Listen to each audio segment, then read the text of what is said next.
Alors, cette nouvelle saison, cette nouvelle session de En mode député, on a une nouvelle formule très chouette, je crois, qui a été préparée par François et qu'on va tester là pour ce nouveau numéro. François, tu vas nous expliquer un peu ce que tu nous as prévu.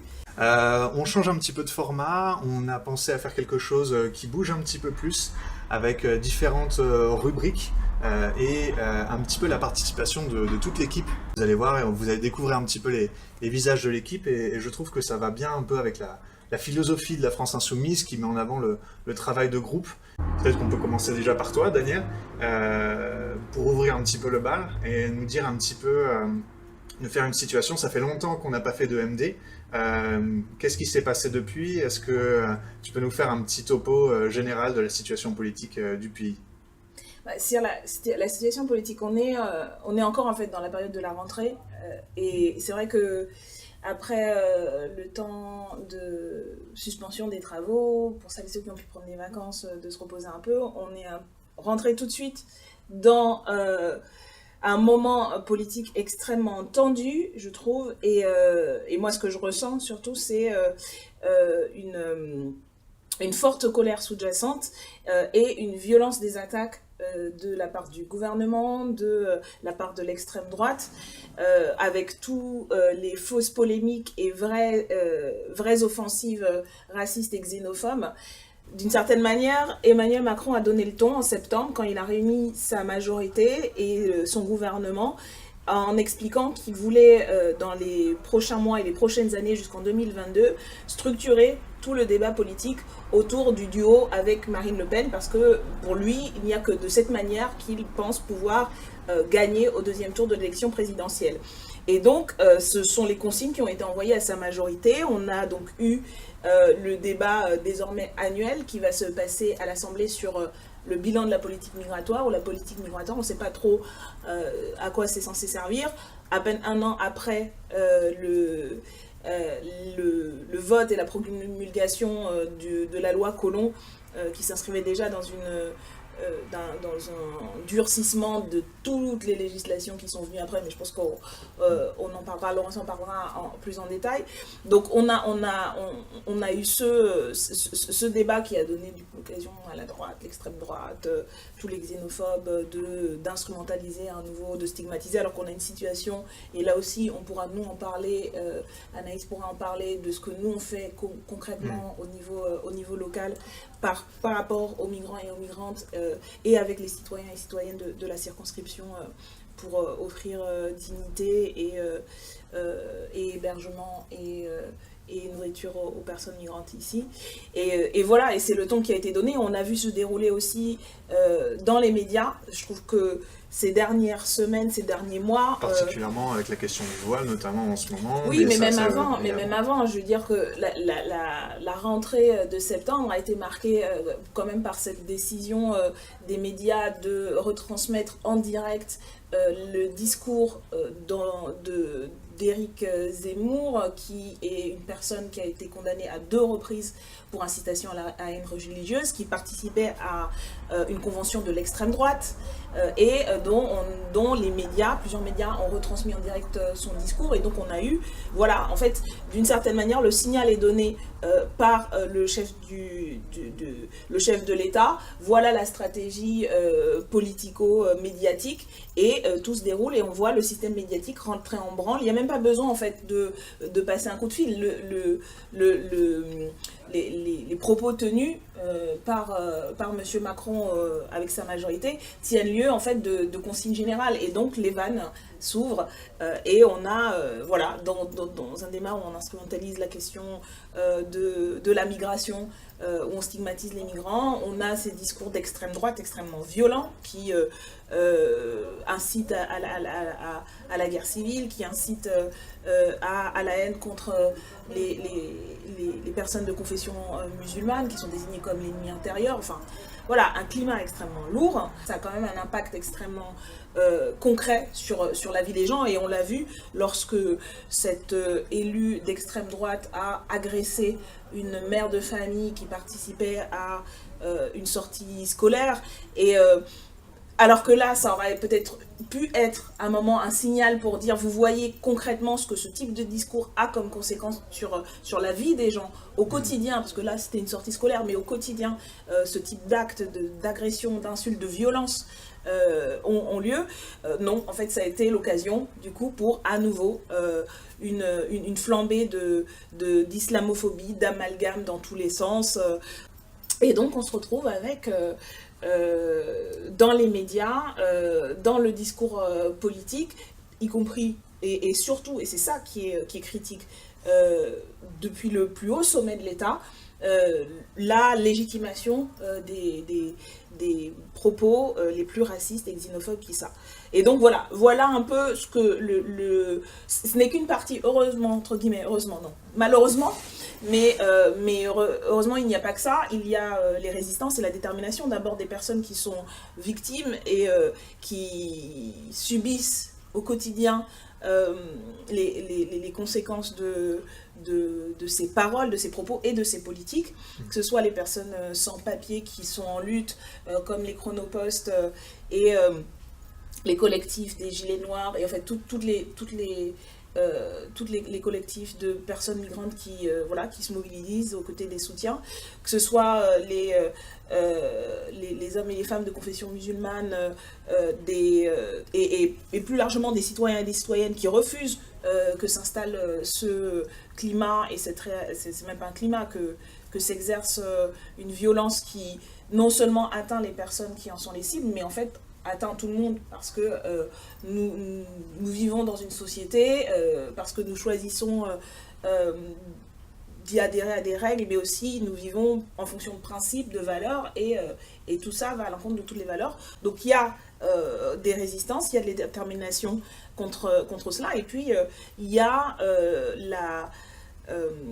les mobilisations sociales, écologiques des salariés. En ce moment, il y a les cheminots et conducteurs et conductrices de train qui exercent leur droit de retrait pour alerter sur les risques en matière de sécurité pour les usagers et les usagères, mais aussi pour eux-mêmes. Et puis plus généralement, c'est une alerte sur la dégradation du service public ferroviaire. Et donc voilà, qui résiste à cette pression et à toutes les attaques qui ont eu lieu sur ce secteur.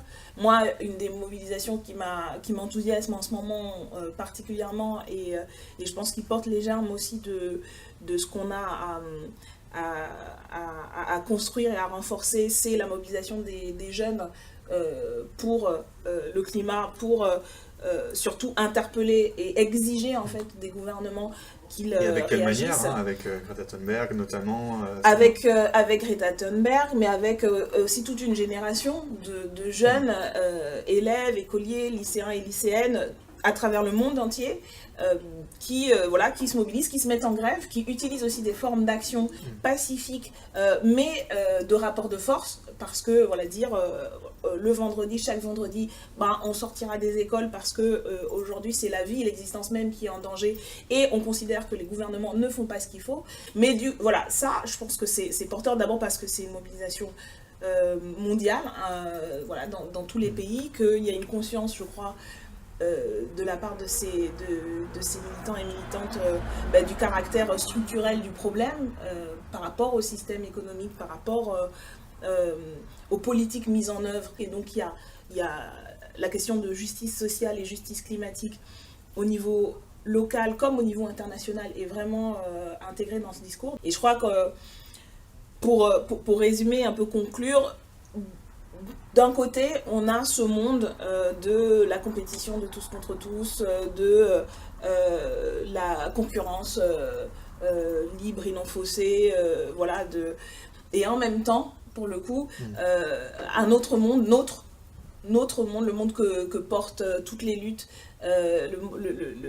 l'aspiration à l'égalité, l'aspiration à la protection des plus vulnérables, à la protection de la planète. Donc tout ça qui s'écrit en même temps. Et donc je trouve que leur monde est en train de s'effondrer, ils essaient de nous emmener avec eux au fond de l'abîme.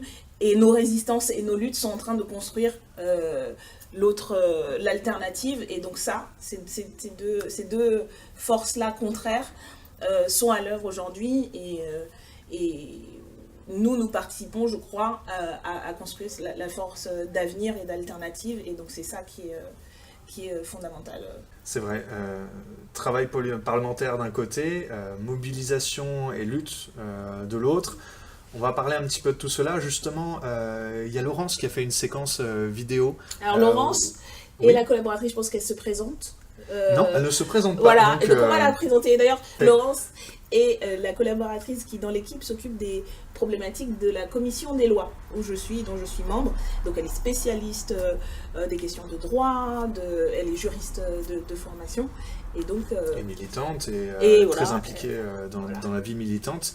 Et le mois dernier, c'était plutôt en septembre, c'est vrai, on a eu deux débats assez intéressants sur lesquels elle est revenue et sur lequel porte cette séquence.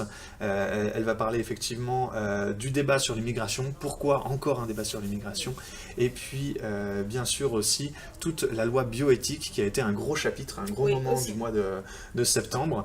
Voilà, on vous laisse avec Laurence pour cette séquence.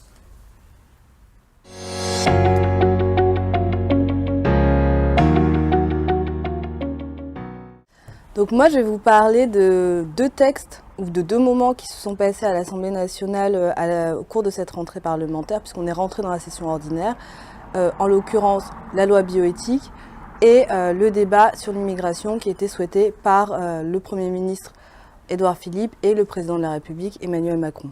Sur la loi bioéthique, 2 points, très succinctement, parce que c'est une loi qui est un peu plus longue que ça, mais sur 2 points, il y a eu des positionnements forts, notamment de la France Insoumise et de Daniel Obono. C'est sur l'accès à la PMA pour toutes et tous et sur l'arrêt des mutilations des personnes intersexes. Donc, dans le cadre de la loi dite bioéthique, il y a été intégré un ensemble d'articles qui visent à l'accès à l'égalité dans la procréation médicalement assistée pour les femmes en couple de femmes et les femmes qui ne sont pas en couple. C'est une avancée, donc c'est une avancée vers l'égalité, mais c'est pas une égalité complète puisque certaines personnes sont exclues, notamment les personnes trans, les hommes trans, parce que dès qu'il y a eu un changement de sexe à l'état civil, ils ne peuvent pas avoir accès à la PMA dans le cadre prévu par la loi française, et les femmes trans, puisque dès qu'il y a eu un changement de sexe à l'état civil, elles ne peuvent pas utiliser leurs gamètes, même si elles ont le droit de les conserver. Ça, c'est le premier point. Sur les personnes intersexes, aujourd'hui, il est prévu dans la loi que des opérations puissent être effectuées sur des personnes intersexes mineures, très très jeunes, donc des nourrissons, des personnes de moins de 5 ans, si le médecin le juge nécessaire. Cela, en fait, conduit à des mutilations et des opérations douloureuses et une violation en fait de l'autodétermination de ces personnes de leur genre par des médecins qui ne comprennent pas que les personnes intersexes ont une existence pleine et entière et qu'il ne s'agit pas d'être soit une fille soit un garçon, ou qu'en fait les choses se décident autrement et dans un processus personnel. Aujourd'hui, on se retrouve avec des amendements à minima qui prévoient que les personnes intersexes soient redirigées vers des centres au lieu que que ces opérations aient lieu dans tous les sites hospitaliers. Donc c'est une avancée selon les associations dont le collectif Intersexe est allié, parce que c'est plus facilement surveillable. Mais il faut savoir que dans ces centres-là qui existent déjà aujourd'hui, il y a déjà des mutilations qui ont cours, et que c'est déjà des endroits où la marge d'appréciation qui est laissée aux médecins va à l'encontre des choix que pourraient faire et qu'auraient fait ces personnes à l'âge adulte, parce qu'elles sont opérées donc en tant que nourrissons ou en tant que personnes qui ne peuvent pas exprimer leur consentement. Donc si le sujet vous intéresse et que vous avez envie d'en savoir plus, et que vous êtes perdu par le nombre de mots que j'ai utilisés et qui ne sont pas dans votre vocabulaire habituel, il y a plusieurs conseils. Donc déjà, il y a Sister Outsider d'Audre Lorde. Daniel Obono l'a cité dans son intervention à l'Assemblée nationale, et c'est vraiment un ensemble d'essais et de réflexions sur la vie en dehors de l'hétéronormativité, sur l'afroféminisme et sur la parentalité, lesbienne, entre autres. Il y a aussi beaucoup de collectifs qui se sont investis sur ces questions et qui sont encore investis sur ces questions depuis longtemps. Donc Accept Transgenre et Collectif Intersexe Allié, pour ne citer que. Et sur les réseaux sociaux, vous pouvez suivre également Alice Coffin et Aggressively Trans sur Instagram, pour ne citer que ces 2 comptes. Le deuxième point important de l'Assemblée dont on voulait vous parler, c'est sur le débat sur l'immigration, puisque c'est un débat qui a été souhaité par Édouard Philippe, le Premier ministre, et Emmanuel Macron, sous prétexte qu'on ne parlait pas beaucoup d'immigration. Donc Daniel Obono et la France Insoumise ont en cœur protesté contre cette affirmation, puisque on n'arrête pas de parler d'immigration. Le problème, c'est pas qu'on parle d'immigration, c'est qu'on parle d'immigration sans les immigrés et qu'on en parle très mal. Donc la France Insoumise s'est engagée dans un ensemble d'initiatives qui s'appelle Pour un accueil digne, pour contrer en fait le récit actuel sur l'immigration. L'une des idées reçues, c'est bien sûr que les immigrés sont opposés aux classes populaires.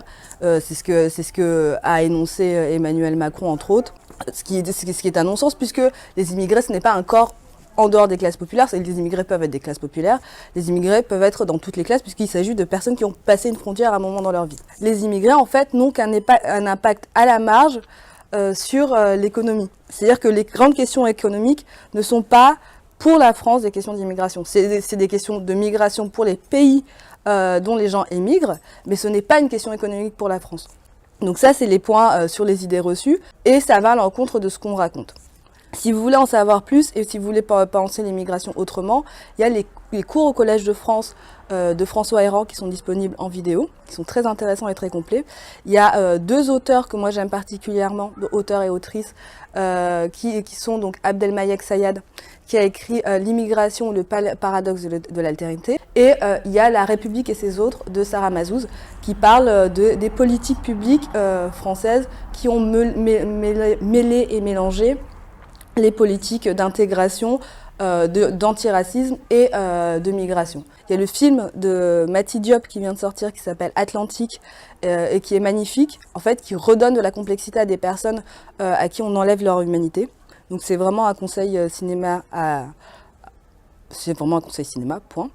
Et si vous voulez vous engager, il y a beaucoup d'associations et il y a beaucoup de personnes solidaires, contrairement au discours ambiant. En réalité, les personnes s'engagent et sont solidaires. Et donc, il y a, entre autres associations, il y a le GISTI, la CIMAD, la Ligue des droits de l'homme et la NAFE. Il y a aussi de nombreux collectifs locaux qui s'organisent et dont vous pouvez trouver la liste sûrement en mairie. Voilà. Effectivement, il y a beaucoup de gens qui sont impliqués, qui sont engagés sur un meilleur accueil des migrants en France. Dans ta circonscription, Daniel, 18e, 19e arrondissement, la crise de l'accueil est très visible. Beaucoup de gens ont envie de s'engager, de faire quelque chose et s'engagent déjà énormément. Si tu devais parler d'un ou deux collectifs, vraiment, si les gens veulent contacter quelqu'un, qui est-ce qu'ils peuvent contacter dans la circonscription pour aider les migrants, pour aider la crise de l'accueil ? Alors oui, moi ce qui m'interpelle beaucoup, c'est à quel point il y a de la solidarité, malgré justement tout le discours ambiant, malgré tout ce qu'on peut dire de stigmatisant. Et le premier geste qu'ont les gens, c'est d'être désespérés de voir les personnes migrantes dans cette situation. Alors il y a les grandes associations qui font aussi un travail local, d'accompagnement et d'aide. Je pense notamment à la Ligue des droits de l'homme qui fait des veilles juridiques, de l'aide, de l'accompagnement. Sur le terrain concret d'hébergement solidaire et de distribution alimentaire, je pense notamment au petit déjeuner solidaire qui, sur le Jardin des Halles, organise tous les matins des déjeuners et qui structure aussi un réseau d'hébergeurs solidaires. Il y a aussi des initiatives, il y a beaucoup d'initiatives en fait individuelles de personnes qui sont pas des militantes en soi, mais qui ont été touchés et se sont mis à organiser les choses. Je pense à l'initiative d'un jeune habitant du 19e qui a lancé Collecte 75, un tour de distribution alimentaire le dimanche soir. Donc voilà, on mettra les liens justement pour que vous puissiez le contacter. Et après, je pense qu'il y a ce qu'il y a à construire aussi par rapport à ces initiatives, notamment localement, c'est comment ça s'inscrit aussi avec les associations des quartiers qui existent, avec les habitants, les collectifs d'habitants, pour qu'il y ait vraiment une solidarité où il n'y a pas d'un côté les associations et les habitants, et je pense qu'il faut avoir à cœur quand ce sont les habitants qui prennent des initiatives, et c'est le cas dans la circonscription. Mais voilà, c'est une dynamique qui unit et réunit les habitants, les associations et les personnes elles-mêmes. Et nous, on travaille aussi à cette question de l'auto-organisation des personnes migrantes elles-mêmes pour développer leur autonomie, et que à travers ce réseau de solidarité, elles soient aussi... je pense qu'on reviendra sur cette question apparemment, parce que c'est un gros travail qui est en cours et qui est passionnant, l'auto-organisation des personnes migrantes qui arrivent dans la circonscription. On va rester sur un sujet local. Anaïs, que tu peux peut-être présenter, c'est la collaboratrice Anaïs de Saint-Martin, qui est la collaboratrice en charge de la circonscription, qui fait un travail formidable, parce que en fait, alors à la différence de d'autres circonscriptions, nous on est à Paris intramuros, et c'est d'autres collègues ont des circonscriptions beaucoup plus vastes avec beaucoup plus de communes, mais on est une circonscription très dense, et dans deux super arrondissements de Paris, 18e et 19e. Et donc Anaïs s'occupe de notre permanence, de notre local, rue Pajol, et de tous les liens avec les associations, avec les collectifs d'habitants. Et donc voilà, c'est elle qui gère toute l'activité locale, et qui le fait de manière toujours très professionnelle et très professionnelle, et même devant une caméra. Je suis allé la retrouver porte de la Chapelle. Je vous laisse découvrir la séquence sur les commerces de la circonscription.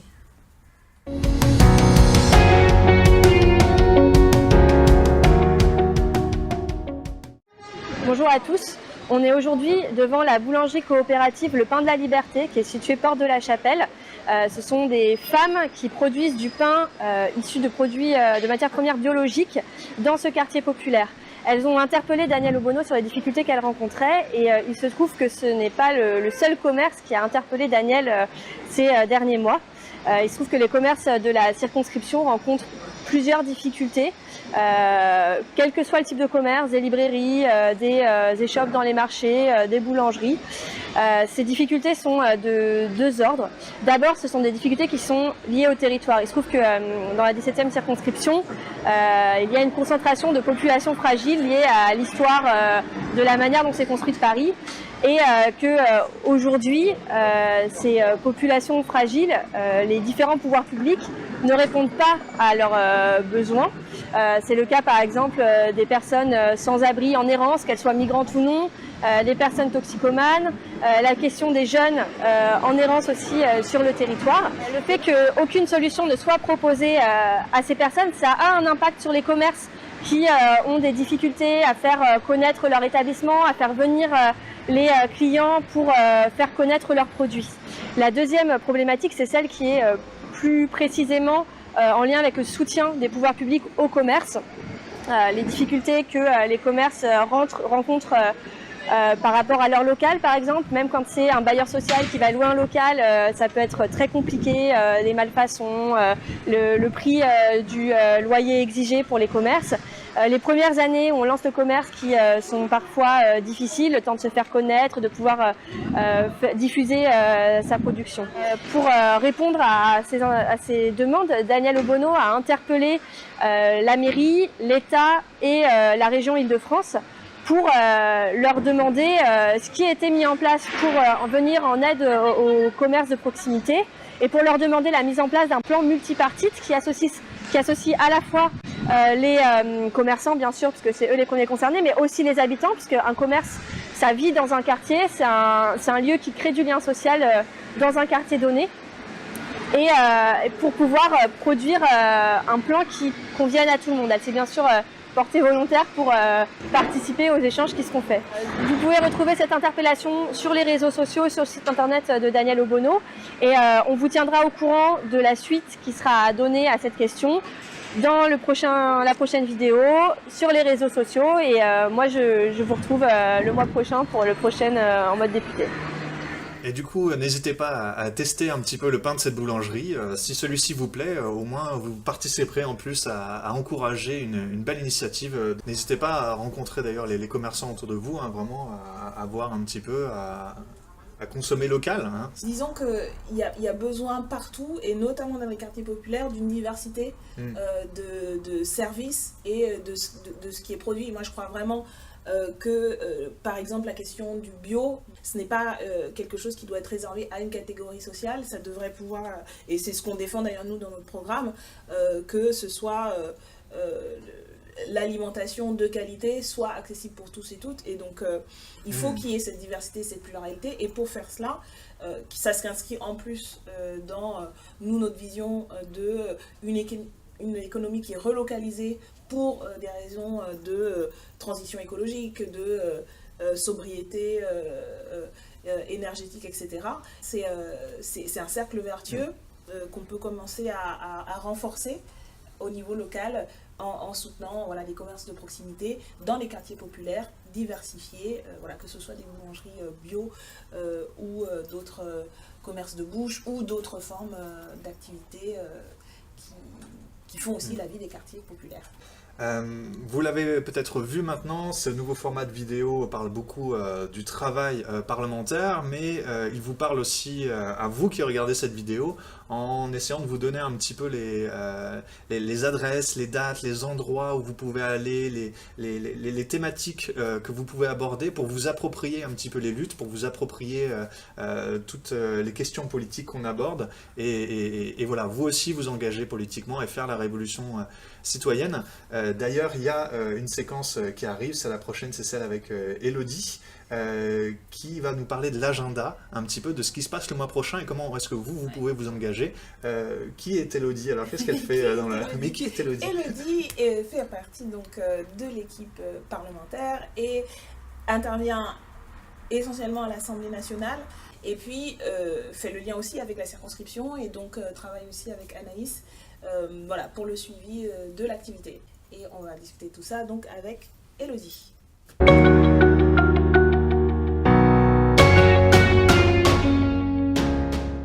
Bonjour à toutes et bonjour à tous.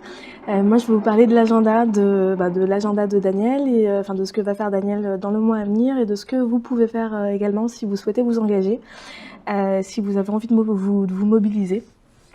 Alors du coup pour le mois de novembre, c'est un mois qui est très occupé, toute l'Assemblée nationale va être très occupée par les textes qui sont déjà en cours d'étude là en octobre, comme le PLF et le PLFSS. Donc c'est les budgets. Le PLF c'est le projet de loi de finances, donc c'est le budget de l'État. Et le PLFSS c'est le projet de loi de financement de la sécurité sociale. Donc c'est des textes qui doivent être votés avant la fin de l'année et qui ont un enjeu majeur pour la définition des politiques de toute l'année prochaine. Du côté des mobilisations, il y a 3 dates importantes, je pense, pour le mois à venir. En premier lieu, le 14 novembre, c'est la grande manifestation pour le PLFSS, justement, qui est menée par le collectif Interhôpitaux, qui est un collectif nouvellement créé. Si vous êtes sensible à cette question, je vous invite vraiment à regarder chez vous les manifestations qui sont en lien avec celle-ci et à participer et à vraiment descendre dans la rue parce que les hôpitaux, ça ne concerne pas que les médecins, ça ne concerne pas que les services d'urgence, ça concerne tout le monde. Une autre mobilisation importante qui arrivera à la fin du mois, le 23 novembre, c'est la marche contre les violences sexistes et sexuelles qui est annoncée depuis assez longtemps et qui aura lieu partout en France. Ça, c'est vraiment aussi une marche très importante. Elle aura lieu 2 jours avant la fin du Grenelle contre les violences conjugales qui est organisé par le gouvernement. Et c'est vraiment le moment aussi de descendre dans la rue pour montrer au gouvernement que c'est une question qui intéresse tous les Français, pas que les femmes qui sont victimes de violences, même si elles sont très nombreuses. Si vous voulez vous mobiliser, celle-ci, c'est aussi une date très très importante. Il y a également, c'est plus en novembre, mais c'est tout début décembre, le 5 décembre, la grande manifestation interprofessionnelle sur les retraites. Donc là, on rejoint également le PLFSS. C'est la réforme des retraites, c'est une réforme majeure. C'est une réforme qui risque réellement de bouleverser tout le système des retraites. Et vraiment, que vous soyez étudiant, adulte, que vous soyez étudiant, salarié ou déjà à la retraite, il faut se mobiliser. C'est quelque chose qu'il ne faut pas laisser passer. Donc, grande manifestation interprofessionnelle le 5 décembre. En parallèle, on a aussi une série d'initiatives organisées par le groupe de la France Insoumise et Daniel Obono sur l'émigration avec pour thème l'accueil digne des personnes migrantes. Donc il y aura plusieurs événements, plusieurs initiatives jusqu'à la fin de l'année. Et en novembre, on travaillera particulièrement sur les frontières. Donc j'en dis pas plus ici, mais vous aurez des informations dans les jours à venir sur les réseaux sociaux de Daniel Obono et globalement de la France Insoumise.